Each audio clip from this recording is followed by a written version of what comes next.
Win number 61 for the Phoenix Suns comes at the expense of the Philadelphia 76ers at home against Philly, who came into this game with the number one record in the Eastern Conference.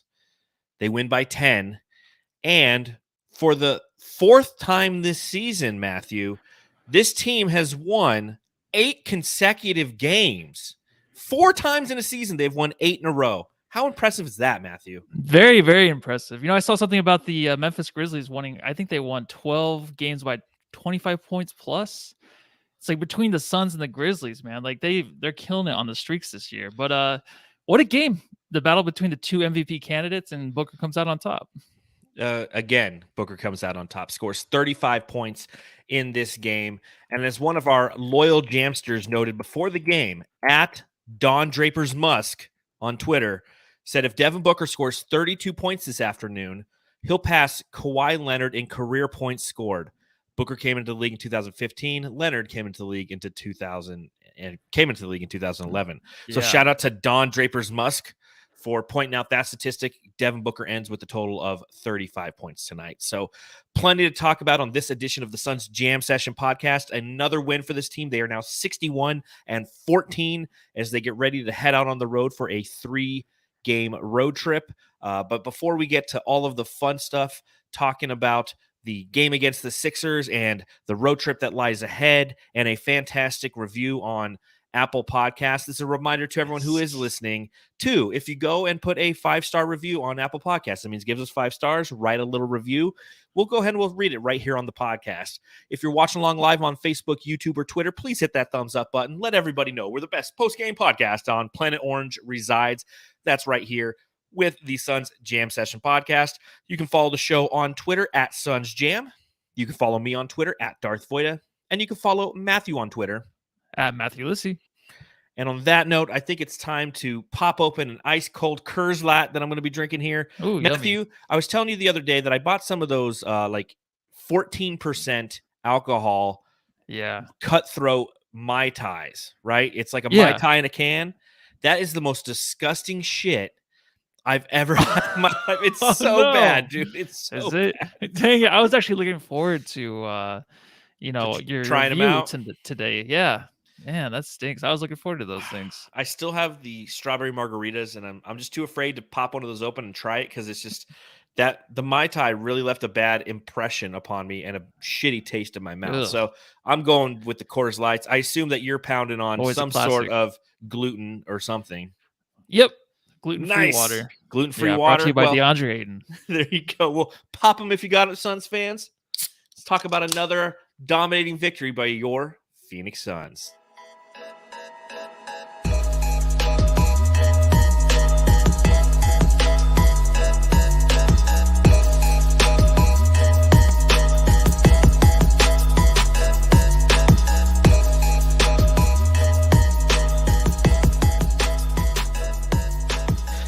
A 10-point victory by the Phoenix Suns against the Philadelphia 76ers this afternoon, which brings me very quickly to my first question.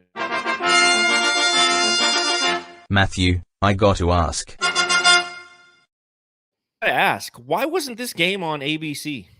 That's what I was wondering too, because I was looking for the game before and there wasn't a game either. So I think is it March Madness? Is that has to be why? Because a lot of these games, even the TNT ones, they're going to March Madness. They're boring ass college basketball. So that might be the reason, I think.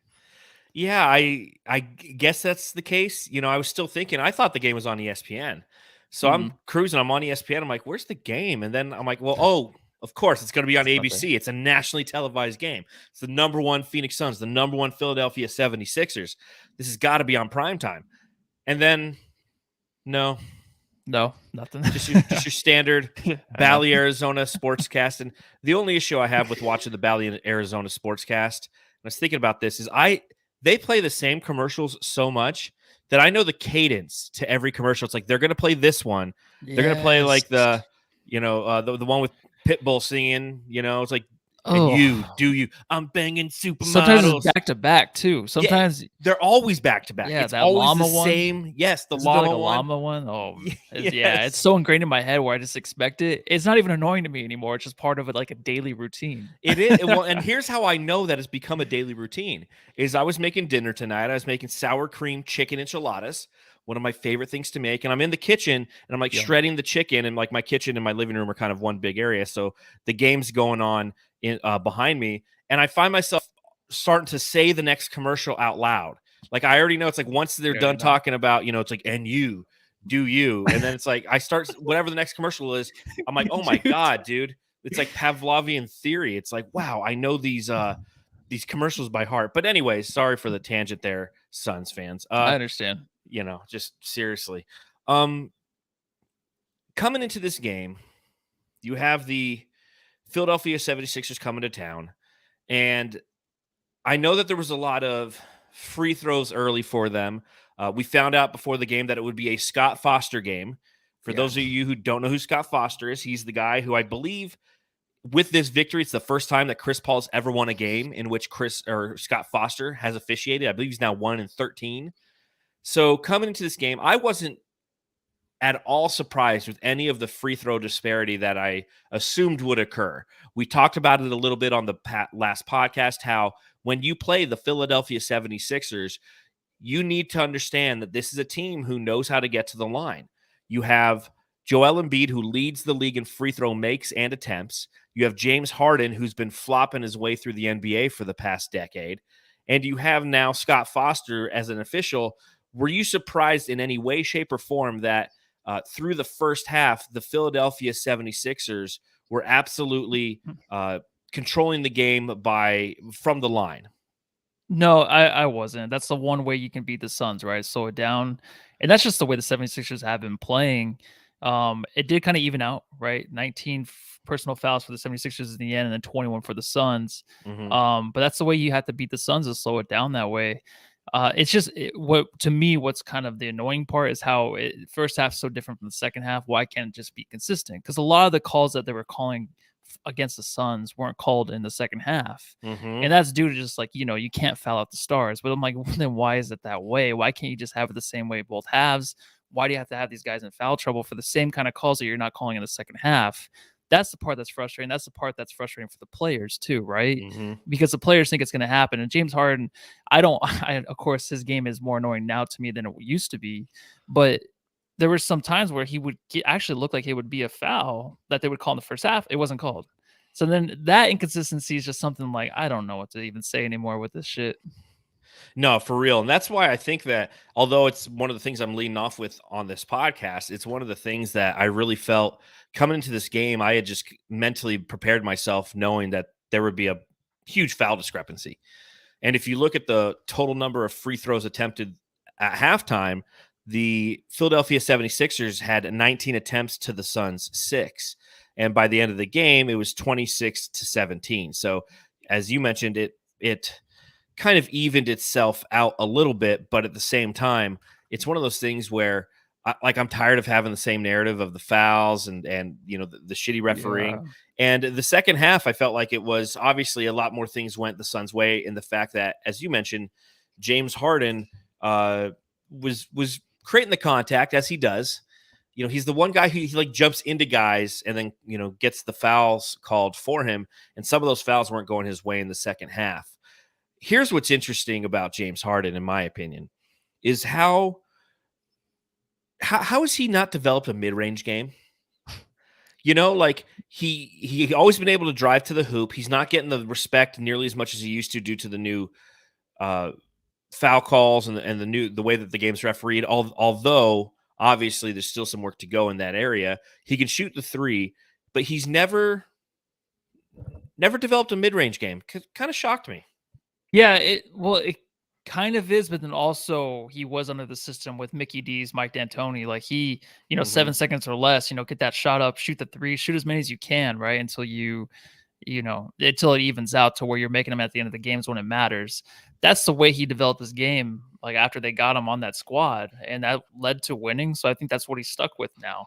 I was actually thinking the same thing. Like, how does he have nothing else really in his arsenal? He has nothing. Like he can get to the rim. That's it. Pull back three. That's it there. Like that's really the two things he has. So I was thinking maybe he's just kind of stuck, right? He's stuck just having those two things. And if he starts to work on something else, then I think maybe it's too late in his career right now to really kind of figure something else out. I know a lot of players, when they get older, all they can do is work on their jump shot because that's all they have. They don't have their legs anymore. So that's going to be interesting to how he develops in the next few years in the NBA, because we all know he'll probably be on a new team next year. So maybe if he can fly under the radar and go on a team that's not a championship contender, he can work on some stuff. Who knows? Because he's going to have to, because this game, especially for a Sixers fan, it must be very painful to know, like, okay, he has the ball. He's going to dribble it for like 14 to 15 seconds. Yes. He's going to have to step back three or get to the rim. And if he's double teamed, then we're screwed, because then that whole possession's over with. So for the Sixers fans, it sucks to watch. It's nice to watch from here because we know, like, if he has the ball with 10 seconds left, it's going to be a step back three. He's just not clutch with it anymore either. Well, on the other side is it just what makes the Phoenix Suns such a great team and a fun team to watch is the way that they whip the ball around, how they're constantly putting pressure on the defense, how they run offensive sets effectively. And when you have a guy who just kind of holds the ball and does that Harden ball stuff, I mean, we've talked about it for a long time. It's not entertaining to watch. And if you're a fan, it's really got to be frustrating. And as you know, I go into the subreddits for the opposition now. I still haven't created that drop for it. I almost had it done today, but I didn't like the way it sounded.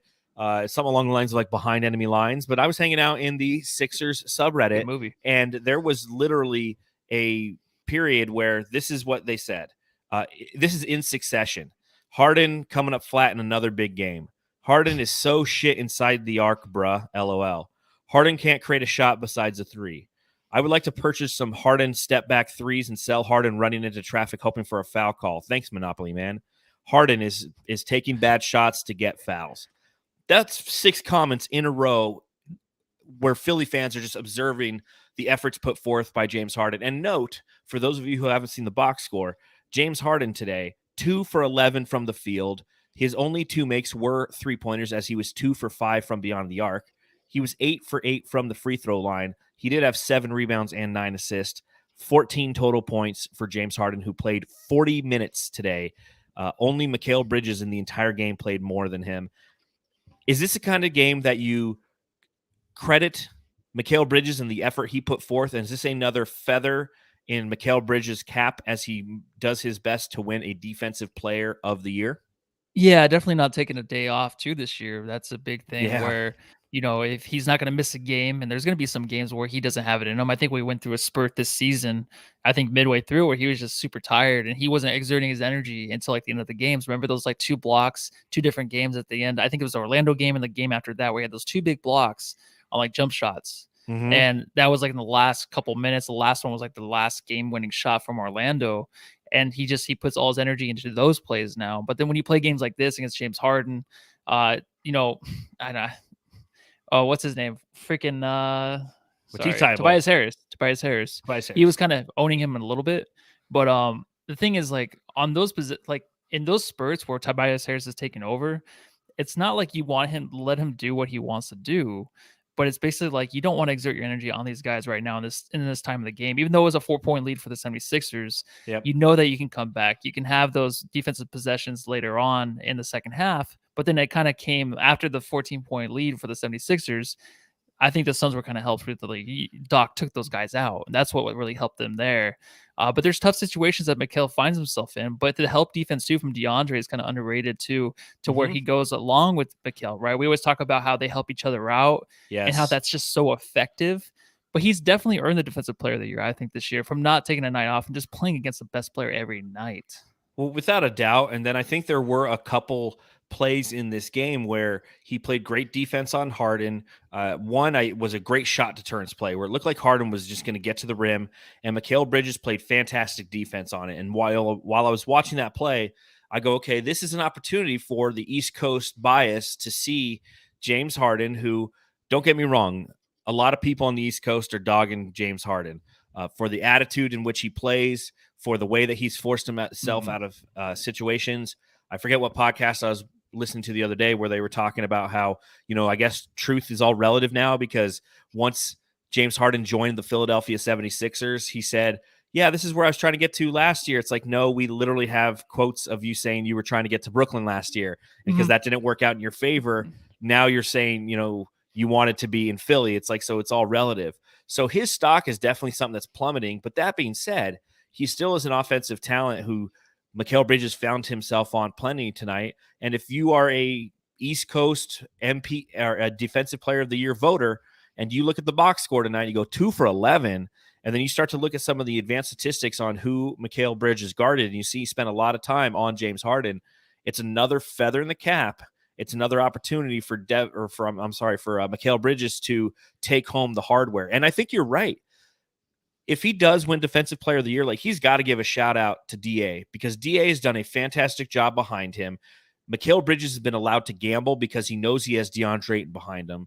And what they'll end up doing, and you saw a lot of this on Joel Embiid when he had the ball, is when Joel had the ball and DA was on him, Mikal be the guy who come and throw the double at him and force him into jumpers that he did not necessarily want to take. So I think that their combination defense, as seen tonight, tonight was a great example of their combination defense. When DA finally had an opportunity to get on the floor, obviously because he was in foul trouble the majority of the game, because that's what happens when you play against Joel Embiid and James Harden, is they're coming to the rack, they're going to put your bigs in trouble. I think that they both are. You just see the value of both Devin, or I'm sorry, I keep wanting to say Devin Booker. It's on our minds. I know, man.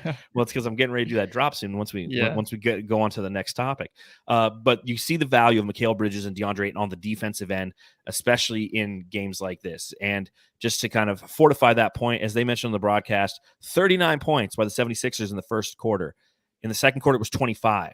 In the third quarter, it was 22. The 76ers in the fourth quarter tonight scored 18 points. Fantastic. Yeah, typical, right? I think a lot of it too with Embiid's a little injury, a little tweak to the ankle that kind of hurt them a little bit, maybe, just because they had some momentum there for a little bit, right? And then once Embiid kind of got hurt. But the cool thing about Mikal is you can't really play him out of games either. Sometimes, like, Gobert, whatever his name is. Gobert. You can play him out of games sometimes, especially if you have like DeAndre Ayton. Mikal, you can't. And what's great is, Mikal is great offensively too. So he exerts energy offensively on those little cuts he has now. He has like these little mini cuts tonight where like Payne would get into the paint and then he'd do these little mini cuts right in front of him. And they're like half the cuts. So I enjoyed watching that. It's like something kind of new that I noticed. But when you have that offensively and then defensively, he has to guard the best guy. And you can't really, you have to switch against Embiid. Embiid is unstoppable. You can't guard him. Ayton can't guard him. No one can. So you're not going to expect a lot from Mikal on that. Big Dick Booker. Well, and you're talking about how Joel Embiid is unguardable, which is a fact. He's just a massive human being. And due to the fact that he is so huge, yes, he is unguardable. He kind of reminds me of Shaquille O'Neal when he played in the mid-90s all the way through the mid-2000s, how unguardable he was. And what was his number one talent? His number one talent was his size, because Shaq wasn't like this master shooter, this mid-range god. No, he just backed you down inside and destroyed you, and you couldn't stop him because he was huge. What makes Joel Embiid such an interesting prospect and who he is, an MVP candidate, is the way that he utilizes his size to his benefit. And we were treated tonight with an opportunity for Mikal Bridges, for Devin Booker, an MVP candidate in his own right, somebody who's gained a lot of steam over the past week for his performances against the Timberwolves and against the Denver Nuggets, to go against another MVP candidate in Joel Embiid. Now, Joel Embiid ends the night with 37 total points, 14 of 27 shooting. He had 15 rebounds. And when you take a look at the fact that his team scored only 104 points, he ended up with, I'm doing math real quick, 36% of their total scoring. On the other side of that, you have Devin Booker, 35 points, only 2 assists tonight, only a couple rebounds. He was 13 of 22 from the field, 3 of 5 from beyond the arc. And he really set the tone early in this game. He came out, he had the Suns' first 7 points. He had 13 of the first 19. and he had 22 points in the first quarter. That is the 18th time he has scored at least 20 points in a quarter. Does Devin Booker, with this win tonight over Joel Embiid, take another step up in his quest for a potential MVP award, Matthew? Well, according to Kevin O'Connor, we shouldn't be really talking about Devin Booker being an MVP candidate for some reason. So, Yeah. I mean, in a game like this where like he went head to head with Jokic, and I know they play different positions, but I'm just talking about the best player versus the best player. Obviously Booker won this one tonight, but you saw how valuable Embiid really is.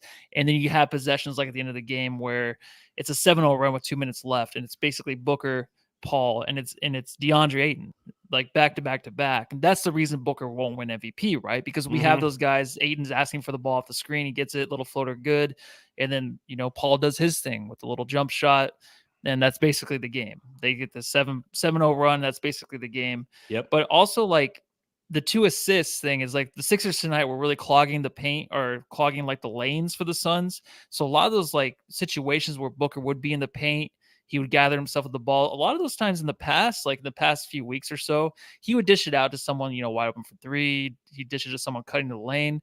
Tonight, it wasn't there. So Booker had to really gather himself for a second. And he had those 2-and-1 plays, but just gathering himself, getting the shot up, that's what he had to do. So he had to focus on scoring. Defensively, he looked really good too. And that's one thing where the MVP conversation comes in, to where Booker can stay in the games. I was just talking about it with Mikal, how Mikal can stay in the games late. Book's the same way. You don't worry about him, right? You don't worry about him defensively being a reliability anymore. So that's nice. Yeah. And then also, yeah, like you said, the first where he comes out and starts barking at like Coach Doc Rivers, like this is insane how this is still happening. And like I was almost kind of like, all right, can we just chill out just a little bit? Like, don't do too much to where we're Cat, right? Where Karl Anthony Towns in the Wolves game in the first half where he goes crazy. But Book, you know, he calmed down a little bit. And then it was Paul then looking at Doc Rivers. So whatever the hell they're talking about, I really want to know, because I know Doc said that before the game he didn't want to give anything to Book. Say anything basically to give him any kind of momentum in this game. But they're still looking at each other, still barking. It's like, what is he saying to him, right? But then Booker chills out a little bit, and he had the great first quarter. He finished the game off for the Suns. There was a little spurt there in the fourth where they had an 11-point lead, and Booker had 2 bad possessions in a row, the turnover, and then that bad step back three. Same 3 he took the other night, too. Yeah, he had exactly. A shot at 50, same exact shot. Don't take that shot, Booker. It stopped there. And then he got back to team ball, and it was all good. So stuff like that does happen in once in a while. You're like, oh, maybe he's trying to go for the MVP too much, but it's like, no, he's just trying to see what it's like to be Luka again. It's still not working for him. Well, again, he's just going for that exclamation point. He's going for the dagger shot. Exactly. The guy who owns the dagger shot on this team, in my opinion, is Jay Crowder. Like, he's the guy who he always hits like a big 3 right when the Suns need it to put the nail in the coffin, and he's the one who did it again tonight. You know, kind of to your point on Devin Booker, it was interesting because, again, I was hanging out in the Sixers subreddit, and one of the things that they noted is once Devin Booker started barking, the Philadelphia 76ers went on like a 13-2 run. So it's like, it's a reminder. It goes both ways. You can't start barking and yelling at the opposition in the first quarter, man. And I'm sure that Chris Paul probably put him aside and said, hey, man. I think so too. I do too. I really do. Because he was very level-headed and was just playing Devin Booker basketball after that. Part of that was closing out the quarter the way that he did with that 22 points. Again, he scores 15 points in the remainder of the game. I really feel like there was an opportunity for Devin Booker to put up another 45-point night tonight and really kind of have that exclamation point as the East Coast was watching this game. But at the end of the day, that's not what matters to Devin Booker. He doesn't necessarily want, I wouldn't say he doesn't want to be the MVP. You know, I would never go that far because he's an ultimate competitor, but I don't know if he necessarily cares about it as much as we have over the past week. I just think that he wants to do what he can to make sure that his team wins. And that's seceding a little bit. That's letting some of the other guys cook. And that's what he did tonight. And again, that's after having a 35-point night. So he's going to continue to flourish. I will say this.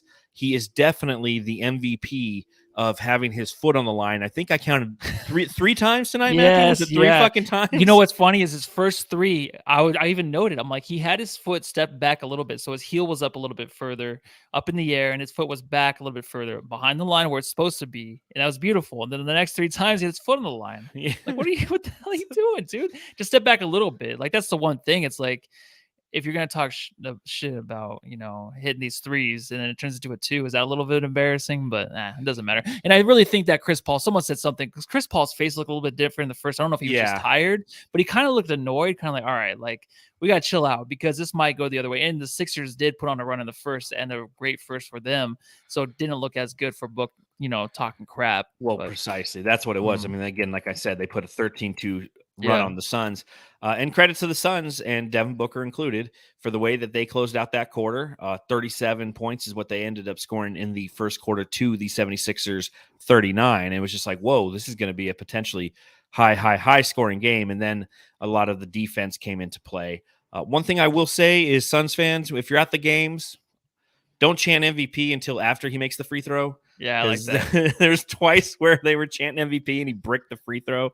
And, maybe it's just something new for Buck. I don't know. I mean, it seems like every year by this time, even if the Suns were winning like 18 games, we'd be chanting MVP for Booker because he was out there. Well, yeah, that's true, actually. Yeah, well, no, I'm thinking like now it's like his third year. Like he was on the bench for the last like 20 games. It's like, they were tank mode. Yep. But if you find yourself at the games and you want to yell MVP, wait till he hits the first 3 free throw, and then you can start the MVP chants. Don't put the pressure on young Book there, man. I mean, it's just something we can't do.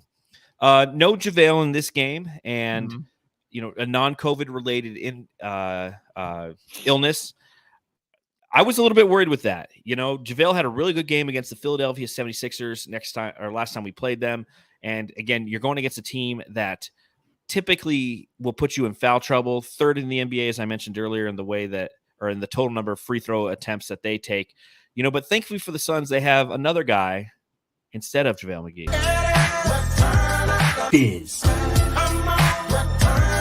Biz. Bismack Biyombo tonight played 17 minutes, was 3 of 6 from the field, 6 points total, 12 total rebound. Or I'm sorry, I just added 7 total rebounds. He had two on the offensive end, had the 3 personal fouls, but again, was a key part of the way that this team played, considering that Joel Embiid can be a monster inside. Deandre Ayton had 4 fouls, and 2 of them came really early in the game. So the minutes provided by Bismack Biyombo tonight, Matthew, absolutely huge, right? Oh, yeah. I think this is the first time actually watching the game by myself in my little tiny 500 square foot apartment. I started clapping and applauding a guy coming off the bench in the first quarter. And that was Bismack. I was excited. I wanted, McGee is out, but I was excited to see Bismack in there. And It took him a little while. I mean, he was getting outworked even by DeAndre Jordan. DeAndre Jordan, who cares? Is that his name? But yeah, his great hustle at the end of the third, it was really noticed, and it was a great end of the third for the Suns. But because of Bismack, he came in, and even in the fourth, man, he had that and one that was super nice. I think it was who was it that set him up I think it was maybe Shamet that set him up underneath the basket, and it was just like not his like right angle to really kind of score off of Bismack being Bismack, but then Chris Paul, the next play, sets him up perfectly for the end one. Perfectly. And then, that's just something that he's rewarded with. And he fights those guys, too. There's, of course, going to be the fouls. He's always going to have those fouls. And I think you save that for the playoffs, right? If McGee's healthy. Without a doubt. Yeah. And honestly, the way Bismack's been playing, you just got to keep it up. I think that he might go some games in the playoffs where he won't play. But tonight, dude, I was excited to see him, man. And then I was like, wait, why am I applauding? I never do that for anybody coming in. I love the dude that much. I think he's like a fan favorite. He's like my favorite other than the other 12 guys. Your neighbors are like, keep it down in there. Yeah. I'm like, it's Bismack, dude. You're like, it's the return of the Bismack. What was I watching yesterday? I was watching something. And it was some Charlotte Hornets highlights from last year, and there was Bismack Biyombo. I was like, "Let's go!" It's like, yeah, I know. I was like, "Let's go, Bismack." We're number 8 with Charlotte. No, I love it too. And they were mentioning before the game that Monty Williams in a pregame press conference had mentioned something along the lines that with the 8 remaining games, now 7 for the Phoenix Suns, how they're going to seek opportunity to try to provide some of these guys rest. Now, obviously, Chris Paul, you're going to ramp up versus ramp down, considering that he's been out for the past 15 games. But JaVale McGee, this is a good night to do what they did with Payne a couple days ago, where it's just like, you know what? I'm just going to, non-COVID related illness, night off. And knowing that Bismack Biyombo can do what he can do, especially on defense, is so valuable in the playoffs when we play teams with solid bigs like a Denver Nugget team. Like if we go to the finals playing against a Joel Embiid, if you have to play against Karl Anthony Towns and the Minnesota Timberwolves, because you can have DA be aggressive on defense. You can have JaVale McGee be aggressive on defense as well. And then Bismack can come in and play the defense as well. So, I mean, it's just like the depth at that position is so great that going against Joel Embiid tonight, Bismack held his own as much as you can against Joel Embiid. And that was definitely something that was huge in this game. And I love how you talked about the setup from Chris Paul. The point guard. So this is the second game in which Chris Paul has come back. He played 36 minutes tonight, 9 of 15 from the field, 1 of 3 from beyond the arc. He had 19 points and 14 assists, 1 steal as well. Chris Paul getting his sea legs back under him, and he already looks like he's picking him right back up where he left off, isn't he? Yeah, and he looks like he's ready to go. In the first quarter, like I said, he had that look on his face. I think he was just tired. I was kind of worried. I'm like, will he be ready? Of course he's going to be ready. I worry about a lot of stuff, but this is one thing I shouldn't be worried about is Chris Paul being ready for the playoffs. Oh, wait, actually he has a hard time keeping healthy in the playoffs, Yes. But that's a thing I do worry about. And Monty, like you said, was talking about it. They'll have some days off. And like, towards the fourth quarter, Booker had like the hoodie over him. I was like, oh, maybe like he's just not going to play fourth because Embiid was kind of hurt. They had a 10-point lead. Maybe they'll see how far they can take it. It might have been the case. Who knows? But maybe they're already starting to do that. But with Chris Paul, like his back and forth, who he's looking at, on the sideline, Doc Rivers. Like, what is? I just want. Sorry, this is the second time I'm bringing that up, but like, I want to know: are they like? They have like a love triangle or something going on. Like there's something between those two. I know he used to be his coach. Exactly. Maybe that's all it is. I think that's right, part it's not of a love it. triangle. Okay. I think so. You have that. And then the third part of the triangle is the fact that one of his former teammates was James Harden. And yes, I'm sure that, Chris Paul is going to take, just like Devin Booker, they're going to take every opportunity they can to try to create some sort of edge, even if it isn't necessarily there. And I think the fact that you're going against Doc Rivers, coupled with the fact that you are going against your former teammate, James Harden, was the motivation that Chris Paul needed to just be locked in and be engaged in this game. Does he need all that motivation? Probably not. But at the same time, I mean, yeah, he was barking at Doc. He was barking at him this game. Now, granted, much akin from or very different from the way that Devin Booker was barking early. He was doing it late. He was doing it when the daggers were being thrown, and all of a sudden, the Suns, who the game got to 100-98 or 101-98. The Suns were up by 11, and all of a sudden they gave up. I think it was 101-100, and they ended the game on a 13-3 run. And Chris Paul was a big part of that 13-3 run. You look how he performed in the fourth quarter alone. Chris Paul in this game went for a total of 6 points and 4 assists in 10 minutes played in the fourth quarter. Those, just point guard status. You take a look at the starters in the fourth quarter. Mikal Bridges was a +5. Jay, DA, and Booker were all a -1 on the plus-minus. Chris Paul was a +13. I mean, he was the driving factor in which, or the driving factor for the Phoenix Suns to win this game in the closeout fashion that they did. Yeah, and also what he's doing on the court is I kind of forget how he does it so silently, and then at times, of course, he hits those big jump shots. But like you look at the 14 assists, it's nuts because it's just so easy for him. And I sometimes I forget that. I forget it pops up. It's one of those stats that just pops up. I'm like, oh, he had 10 assists probably in the first half. It's just like, oh yeah, that's a normal thing, right? And now you're getting like Cameron Payne, to where he's kind of like struggling just a little bit, like coming off the bench. He's having some weird errors. He's kind of keeping his head down sometimes. He's adjusting. You saw tonight, and he was having a hard time just keeping his head up at certain time. Like that's not campaign. That's not him being his older, sexier, more attractive brother that he was before Chris Paul came back. So he has to get back to that guy again, because he can be, and he needs to be before the playoffs start, We can't have this out there. You know what I mean? Though, if those are tough shots, you're going against Embiid in the paint, man. It's gonna make you tremble in fear when you go in there, right? Those shots might be a little off at first. Once you get used to it, you'll be fine. But we understand why those little shots off the backboard were so off, because you have Embiid there. So I want him to get his confidence back, really. But I don't think he's lost his confidence. I truly don't. I mean, so looking at campaign, he's 2 for 7 from the field tonight, 5 points, 3 assists, 15 and a half minutes played. That's the difference. You extrapolate that over 30 minutes and you double everything, assuming he plays the same. Now he's at 10 and 6 at least. Is it an adjustment period for him? Absolutely. It's something that I noted after the last game is what campaign did in the last game was unbelievably impressive, considering he was doing it in such a sporadic fashion. That the rotations that Monty Williams is utilizing right now in an effort to ensure that Chris Paul is coming back and not being overworked for long stretches of time, campaign's the one who's going to have to sacrifice for that. You saw it tonight. Once we hit about 5 minutes, Chris Paul wasn't in the game. That's when he took like his 2 minutes off, was right in the middle of the fourth. And that's where campaign has to come in and put in 2 minutes in the fourth quarter and try to be as effective as possible. Now, granted, in that time, campaign was a -8. He was the guy who was on the court when the 2 threes by Maxey and the other 2 points came in and they scored that quick 8 points. It was campaign who was on the court. So I can see how the perception is like, yeah, maybe he needs some confidence. Maybe he's out of his game.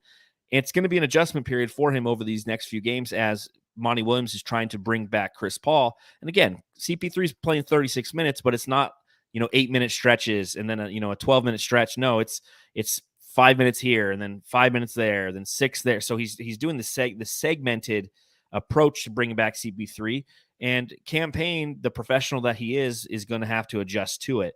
I don't know if it necessarily hurts his confidence to do it, because he probably understands that too. Like, this is just weird. I'm going in with 5 minutes left in the game, and I'm coming out with 3.5. Like, that's just odd, So yeah, it's going to be interesting to see how he adjusts to it. Absolutely. But know that once we start to hit the last couple games of the season, really, I feel like Monty Williams will kind of have those rotations dialed back in preparation for the playoffs. Yeah, they will. And just with Payne, he has to just know that we know that he's adjusting, right? Yes. And the thing is, as long as he knows the jam session knows. Yeah, because honestly, sometimes these players are like, all right, I have a minimum amount of time to really pay my dues, make this work where I'm at, in the situation of the game when he comes in too. And like the offense wasn't doing too good with the first team other than Booker. It's just like, well, now I got to kind of like stick it out and make sure that we kind of keep the lead or like maintain a lead. Like that's going to happen a lot. So it is different. Like Chris Paul even talks about it, like how he had to adjust, he has to come out at a certain time now in the first quarter and stuff like that. So it is an adjustment. The only thing I was just saying is just, just keep your head up. Don't be so hard on him. He is usually, but I kind of thought that went away. Maybe because he was just playing so well before and like he didn't he didn't have those moments, but now he's having those moments again. So they'll disappear soon, I'm sure. No, I 100% believe that they will. And again, I think that he's just going to have to, he's the one man who has to sacrifice. But I don't think that it's like, if this was early in the season, those would be prove it minutes. There's nothing campaign has to prove. He's shown this team, he's carried this team when they've needed him to. And I think that that's going to be beneficial come playoff time for the Phoenix Suns. One narrative entering this game is kind of a narrative when it comes to the Philadelphia 76ers across the board. You listen to the Bill Simmons podcast, if I remember correctly, right? Yes, a few times. Okay, a couple times. What is Bill Simmons' take when it comes to the 76ers? Do you recall? No, I do not. Sorry. I don't remember anything. So it is a team that after the Brooklyn Nets, because there was that big game against the Brooklyn Nets and the 76ers on March 5th, I believe it was, about 3 weeks ago. And that's obviously a huge game because the Nets and the Sixers had the mega trade with Ben Simmons and James Harden and Seth Curry and a bunch of picks and all that fun stuff. But one of the things that Kevin Durant noted after the game has been a narrative that Bill Simmons has adopted, and something that I was noticing coming into this game was the Nets strategy for beating the Sixers was you could just run them off the court. They're fat and slow, right? Yes. And you saw that tonight. That was the strategy for the Phoenix Suns. There was that snippet in the second quarter where, it was noted on the broadcast that the 76ers have the 28th best bench scoring in the league. The Phoenix Suns ultimately outscored their bench by 11 tonight. that was a point of note. That was a narrative I was watching, but I was also watching the fast break points, which I'll get to in a second. But that being said, in that segment, in which the 76ers put together, I believe it was a 12-0 run, it was Tobias Harris who was burning the Suns. Again, being in Sixers subreddit, do you know what his nickname is? It's the contract. The contract? Yeah, because the dude is making Oh. $36 million a year. Yeah, I like that makes Tobias sense. Harris, and like he's the forgotten $36 million man, and they were loving on him in Sixers subreddits for understandably so, because he's performing, and they're like, oh yeah, this guy, like he's the one guy. Imagine paying somebody $36 million a year, and their final stat line on the game is they put together 17 points on 8 of 14 shooting. Now again, in that second quarter, he had 8 points and he was 4 or 5 from the field. And he was part of that team. It was him and the scrubs who were out there. And by scrubs, I just simply mean their second team, in which they put together that run on the Suns. And then the Suns came and punched them right back with a 10-0 run. And like that was the key part of the game. And they noted it on the broadcast. That's like right when Doc Rivers brought back Joel Embiid and James Harden. They were going for the kill shot early, and the Suns sustained that. And then they ultimately win the game. But what are your thoughts on Tobias Harris? Is he the most forgettable $36 million man in the league? Yeah, it's funny, those stats you read is like, that's going to be DeAndre's numbers when we pay him. So I was going to say 8 for 14, 17 points, 8 rebounds. But Yeah. I'm just kidding. Yeah, but look at the field goal percentage. I think that's like the big one is the fact that the field goal percentage, he's shooting above 50%, I guess, on 8 for 14. But if DA's putting up 8 for 14, like, man, that was bad. Yeah, exactly. So Tobias, I think a lot of this is, I keep hearing him on the Bill Simmons podcast, any podcast I listen to, they talk about the 76ers. His name gets dragged through the mud a lot. I don't know if he's listening to this a lot, but he does look like he's kind of out of shape too. He looks like he put on a few pounds from the last time I seen him play. He looks a little like he's had maybe twins overnight because it looks like he's lost some sleep. There's just something where I feel like he's maybe listening to this a lot, to where when people do talk about the 76ers, they always bring up Tobias, like, oh, and then this guy, you forget about him, right? But also, he just doesn't fit in much. He doesn't really help in certain situations unless he gets hot. Against the Suns, he can back down anybody in the paint. He can get those little easy shots. But after that happens, he gets taken out of the game. Then it just kind of goes away. Mm-hmm. So a lot of people are talking bad about him and just his game. And yeah, he is overpaid. He got his money. He did what he's supposed to do in the NBA. But now he's just not performing at a level where you are fearing this guy. And I think that might be getting to his head. I think just really actually thinking about it. I was thinking about it before this game. I'm like, I feel like this guy gets trashed. Even when I listen to No Dunks every day, I feel like he gets talked about and gets trashed. So I kind of feel for the guy, but I don't know. He has to find himself in this offense, because it's too, like, even if you have Harden 2 beside him, it's like these 2 ISO guys, really. It's like, there's not even an offense there. There's not a team game there. It just sucks to watch as a Sixers fan. Well, and then you got Tyrese Maxey, who's a fantastic talent and can play some of that team ball, I feel. But Tobias Harris is such a black hole. And again, if he didn't get paid as much as he did, I'm sure we wouldn't obviously be talking about it. He has the 11th highest contract in all the NBA. 11th highest. Yeah. This is how it goes. Giannis, from a value standpoint, Giannis, Steph, Luka, Russell Westbrook, Rudy Gobert, Stephen Curry, Joel Embiid, Kevin Durant, Klay Thompson, Anthony Davis, Tobias Harris, Chris Middleton, Ben Simmons. I remember Paul the day George. I wanted Tobias Harris still on the Suns. I just wanted anything. I remember. Yeah, I remember back in the day when we would take literally everything. So, but the other side of that conversation that I was having, what I started a couple minutes ago, was the fast break points. At one point, the Phoenix Suns were up 14-2 in fast break points. They finished the game, I believe it was 17-10 or 10-17, as some people like to note. 17 for the Suns, 10 for the Sixers. But that being said, that's the fourth quarter. There was a little bit more of the breakout for the the 76ers had 8 fast break points in the fourth quarter. So that's the recipe for success. For anybody who is looking to play the Philadelphia 76ers in the playoffs, if you're an East Coast fan and you happen to stumble across the Suns Jam Session podcast, that's the recipe. Is James Harden's not going to get back on D. Joel Embiid, as a great of an interior defender he is, he's not great in transition, and that's how you beat that team. And really quick too, Embiid, the way he is at the end of games, the way that he he can produce shots, but they're always so crazy. They're double teamed. They're off one foot. Sometimes he has to settle for the three. He'll make like 30% of them or 25%, something crazy probably. I honestly just think that's the thing that I look at where he is unstoppable during the game. But when it comes to closing out teams, it's difficult because I think the double team comes so quickly. And then you have Harden, who, if he's struggling, he's inside his own head already. He's not going to help you out. He just stands in the corner. He'll stand on the side.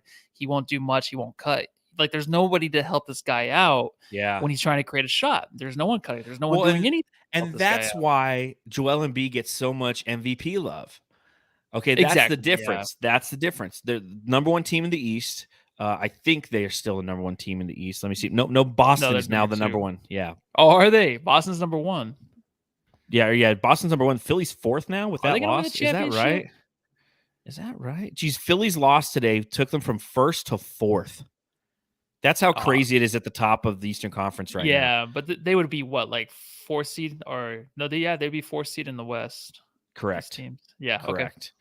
So yeah, Boston's that's going to be interesting, man, because their defense is it's like the Suns. They're a team that has all the wings, and now that they kind of understand the balance between Jaylen Brown and Jason Tatum, they're really starting to click. And I think that that's a scary team, and it'll be interesting to see how they play in the playoffs. But kind of finishing your point on Joel Embiid, that's why not having JaVale McGee in this game was something of note for me, because again, I think that the length that he provides on Joel Embiid, and more than anything, how he can tire him out. I mean, if you remember the last time we played the 76ers, was the same kind of story. They went up big early. The Suns fought back, but JaVale McGee had a great game, and he was tough for Joel Embiid to guard, and it was tough for JaVale McGee to just the way that he played physically against him. By the end of the fourth quarter, he's tired. He's tired. He has no one around him. And no one's stepping up, and that's why they want James Harden. That's why the Sixers wanted James Harden. Joel Embiid isn't against having James Harden because it's another shot creator. Because outside of James Harden prior to his arrival, it was Seth Curry, and that was your number 2 guy. Because they have a lot of great wing players, Matisse Thybulle, Danny Green, but none of these guys are shot creators. They're 3-and-D guys. Tobias Harris, not a shot creator, is an ISO guy and doesn't play amazing defense. So the thought is you bring in James Harden, and guess what? We're going to be able to function in those last 5 minutes. And you saw tonight the issue with that, and the issue that a lot of Philly fans, as I mentioned earlier, were really frustrated as they voiced their displeasure in the Sixers subreddit, was the fact that James Harden just dribble. Like, there's no flow to the offense. It's like, if you want to have James Harden run the offense and execute that offense with 10 seconds left on the shot clock, 8 seconds left on the shot clock, you can still run the ball around, do some passing, do some screens that's going to tire out the defense a little bit, soften them up a little bit. That's one thing that Phoenix does really, really well, I feel, is the way that they run their actions, it at least forces defenders to have to run around and try to chase them a little bit. It softens the defense up, so when you do need to finally execute the play on offense, you have some separation, and that's all the Phoenix Suns need, is just a little separation. Mm-hmm. Agreed. I totally agree with that. Shout out to Sonia Lovato in the chat, one of our elite jamsters. A reminder, if you want to be an elite jamster, we are putting out extra content simply accessible for elite jamsters on our YouTube channel. So in order to do that, just go to our YouTube channel and click the join button. Thank you for a super chat. She donated $5 to the pod. She said, Suns Jam Session, best pod in the world. Phoenix Suns, best NBA team in the motherfucking world. About to break that record of most wins. Go Suns. Shout out to you, Sony. Thank you for always showing up and showing out in the chat, hanging out with us there. Let's see, Matthew, what else do you have in your notes? Let me see here. Do we talk about Deandre Ayton? Oh my God! You know what? Yeah, what? Just really quick or no? This is why I love you, man. This is why I love you. Watch. Break it down. Deandre Ayton on the night, a total of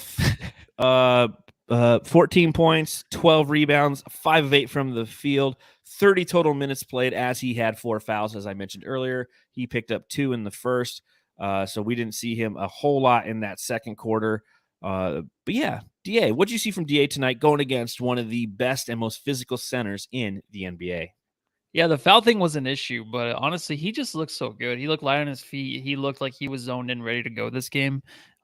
His double team help was really great in the first quarter when they were throwing Harden. I know the Sixers scored 1,000,000 points in the first quarter, but honestly, the way he can go out and help against Harden and just play one-on-one against Harden, and he stopped that one play basically when it was a shot clock violation. Yeah. He was guarding Harden for like 10 seconds one-on-one. He Yeah. can stay with them. He's Well, Harden's so doing all light on that his dribble feet. shit, like trying Yeah, to it doesn't matter. trying to back up DA, and DA was right there the whole time. He can move like a guard basically, right, against these guys. Yes.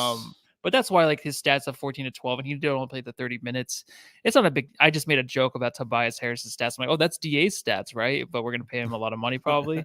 But it doesn't matter because defensively he comes through. Like at the end of the game when he asked for the ball on the screen, Yes. from Chris Paul, he got it, made a little bunny hoop, and then also just the way he's playing defense and grabbing the boards right now too. He just, if no one's noticed, the way he looks in this game is the way he needs to look in every game because he just has that honed in look. And especially when he's coming out of timeouts, coming out of like the halftime and he's talking to Monty, like you can tell he's like, all right, I'm good. Let me do this. I got it. Like he's excited. He gets excited for these games. Absolutely. I mean, you have an opportunity to go up against Joel Embiid after going up against Nikola Jokic, after going up against Karl Anthony Towns. Yeah. And again, Joel Embiid is a monster and he's unstoppable. And that there's a reason why I think he's going to end up with the MVP trophy this year. He is. It's almost like it's like everyone who wanted to vote for him last year simply couldn't because of the games played. Like he's put in the games this year. But DeAndre Ayton, the way that he played in this game, as you noted, he had 3 points and 3 rebounds in that fourth quarter. And all of them were tenacious, ferocious, exactly what you wanted from him, especially when it matters, when the game's on the line. The way that DA has been playing is that engaged style of basketball. We've noted it before on this podcast. I wrote a piece about it for Bright Side of the Suns on essentially how since March 5th, since that game against the New York Knicks, he has challenged himself and he is priming himself up for the playoffs.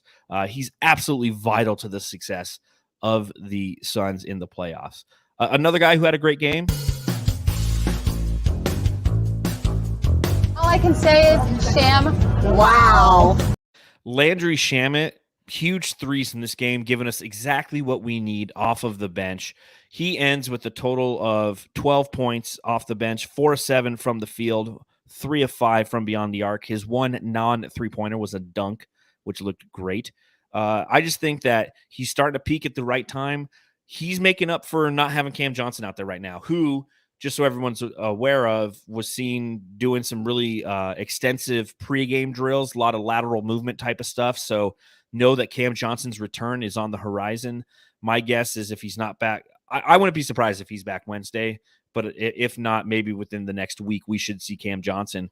But Landry Shamet is filling those shoes right now as being somebody who's reliably shooting from beyond the arc, hitting those daggers when the Phoenix Suns need him to. Yep, and he just had a few plays where he would get in the paint and kind of just pass the ball out. It's like, dude, like just do the little turnaround jump shot. Like he kind of like the one setup to Biyombo I was talking about earlier, where it just puts him in a bad situation. That's just a bad play. But big threes tonight, man. I just think he needs to be a little bit more confident in that mid range. He has it in him, right? He's been watching book. He has a little mid range game. Just if you're down that close, get a little bit of separation, get that shot off because it's a better look than setting somebody up for failure. Like even Torrey Craig in the corner for 3, where he's heavily guarded and the shot clock's kind of running out. So do a better job at that, and then he'll be fine. He'll be ready to go for the playoffs. One note from the Sixers subreddit. They said, anyone remember when we used to compare Shamet to Clay? Because you got to remember, Landry Shamet was drafted by the Philadelphia 76ers, and they had high hopes for him, and apparently that's what they used to refer to him as. I didn't know anything else from your notes? I think that's actually it. I'm glad I caught on to the Ayton thing before. Good, yes. Far, right? That's why I got to ask you. A couple things that I have left from the subreddit of the Philadelphia 76ers. This is John Voida reporting behind enemy lines at the Sixers subreddit. One thing, DeAndre Jordan, makes my sensitive nipples hurt. That was a statement that somebody put out there. That's the second time that Embiid had Booker on him in the post, and Harden just dribbled the clock out. So this is a good one before we get to the Jam Star. This is something that somebody put out there, and I thought it was an interesting point of view from a Sixers fan. This is how they feel they are viewed. They go, so if we win, it won't count because all we do is shoot free throws. And if we lose, we're frauds and are not good. Yeah. That's how 76ers fans view themselves. What do you think of that statement? I think it's the truth. It kind of reminds you of the Suns, right? A little bit, or no? I just, again, I mean, it's just as a fan, I feel like yeah. you Well, always feel the fans, disrespect. you always feel the disrespect. You're obviously overly critical. I mean, we make a podcast that's probably been overly critical for many times on about the Phoenix Suns. So, Mhm. just thought that was kind of an interesting observation, and I got into all my Harden stuff, which means it's time for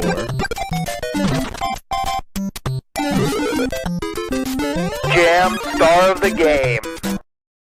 right, Jamsters. Let us know in the chat who your Jam Star of the Game is. Please subscribe, rate, and review. Hit that thumbs up button if you're watching this on YouTube. Right here, right now. Let's do it. Matthew, who's your Jam Star of the Game, dude? It's gonna be. This is tough, man. I think it's gonna be Booker. I guess I don't know. Hall's numbers are so good this game, but the way Book was just all game, I thought he did start off a little bit too hot and heavy again, but he calmed down. But he was a few times he was missing, but he showed up in a big way towards the end. So he's my big dick Book. The sensitive nipple thing, maybe too much gluten too. By the way, so a little help on that one. Interesting. Some Yeah. life So advice. life advice. Yeah, I mean, it's either Booker or it's the backcourt, in all honesty. I think it was Booker just because it really comes down to the fact that the 76ers came out in fuego.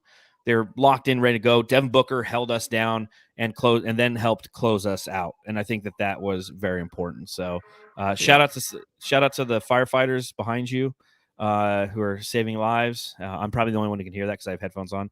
But Suns Geek in the chat, shout out to you as well, my friend. Says my jam stars are John and Matt, the Suns and the Suns Jam Session podcast, coming to you live after every Phoenix Suns game. But yeah, I really think that the backcourt tonight was a big part of obviously the reason that the Phoenix Suns won this game. Next up for the Phoenix Suns, is it Wednesday? We don't play until Wednesday. Is that correct? Yeah, Wednesday. They've had 2 Monday, Tuesdays off, right? Yeah. Or did we had Friday and Saturday off too? With Friday and Saturday. So then the Suns get a little rest in, but they travel. They have a 3-game road trip. I think it's 3 games where they go to the Warriors and they go to Memphis and then they go to Oklahoma City.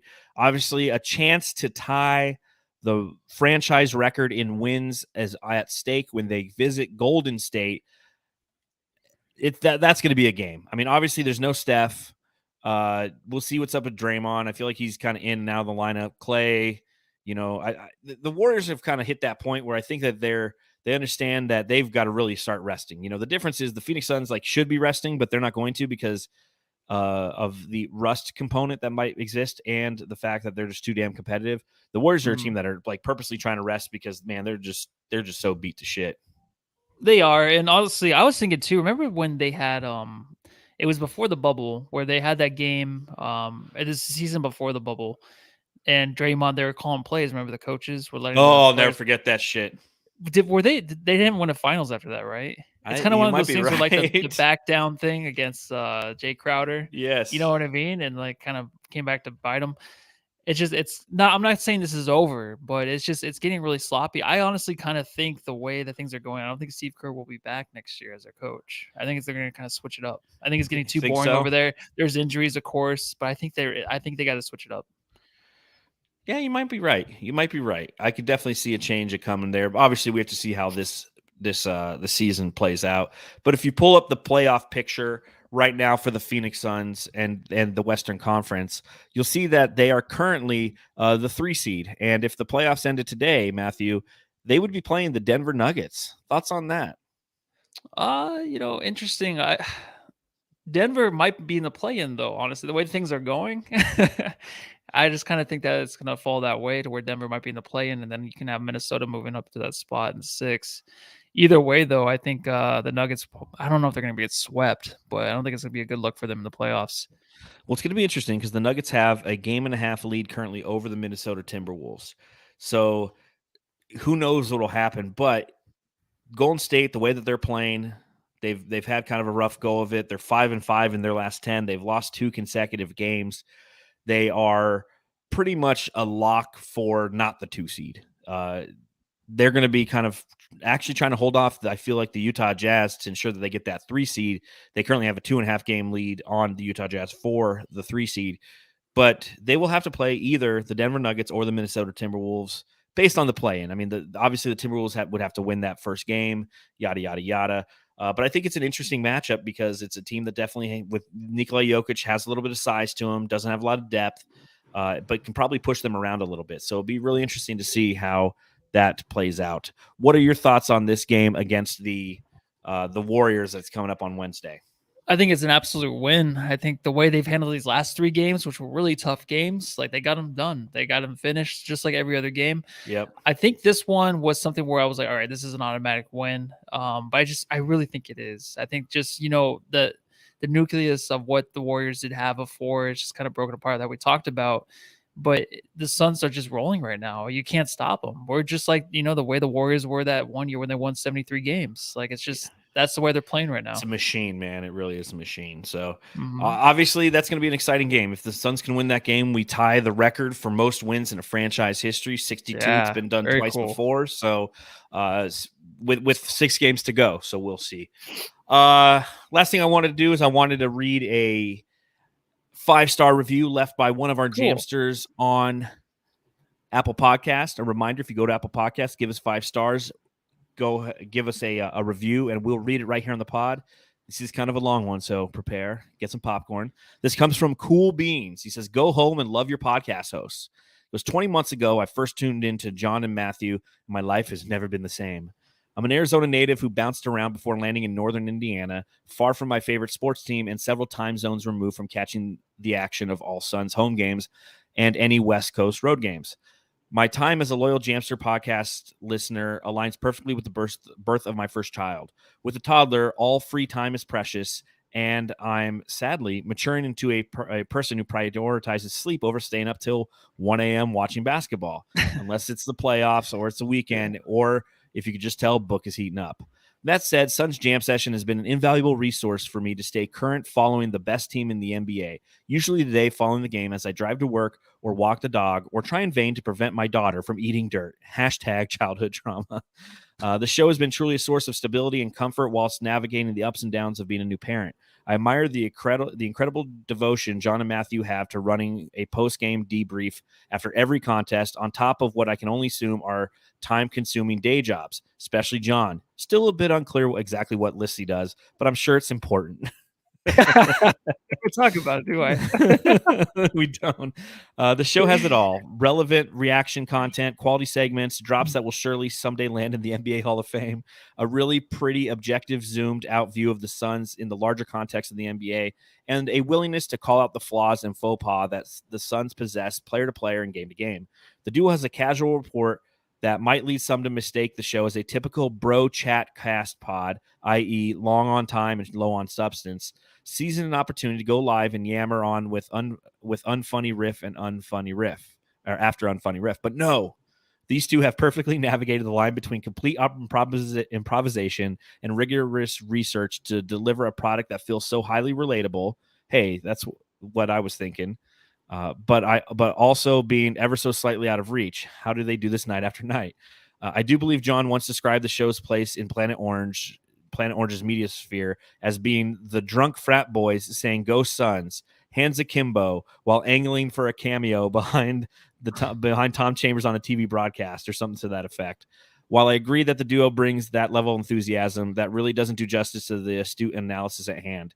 Although that kind of humility is exactly the kind of thing that wins loyal Jamsters like me, hanging on every word and ready to follow John and Matthew wherever they may go to an NBA championship. Go Suns, Suns Jam Session forever. Thank you, Cool Beans, for such a fantastic review. Yeah, really great name too. I love it. Cool Beans. That really hits home. That's what we do. We try to have a good time doing this. We've been doing it for quite some time. Where it's like I said, we're the two guys in the corner who are screaming "Go Suns," and we're the only ones watching the game, and everyone's like, "Those guys are fucking what's wrong with those motherfuckers?" And that's just us. So we really appreciate that. Thank you. And again, we'll read yours right here on the pod if you go to Apple and leave us a 5-star review. So again, thank you, Cool Beans, for that. Thank you to everybody who's joined us live here following another 10-point victory for the Phoenix Suns, this time being over the Philadelphia 76ers. We are 61-14, and we're looking forward to seeing you again on Wednesday when we play the Golden State Warriors. Make sure you subscribe, rate, review, give us a thumbs up if you're watching on YouTube. Follow the show at Suns Jam. You can follow me at Darth Voida, and you can follow Matthew. Matthew Lissy. On that note, I'm going to go finish eating my sour cream chicken enchiladas. And I'm gonna go home and love my family. Take care.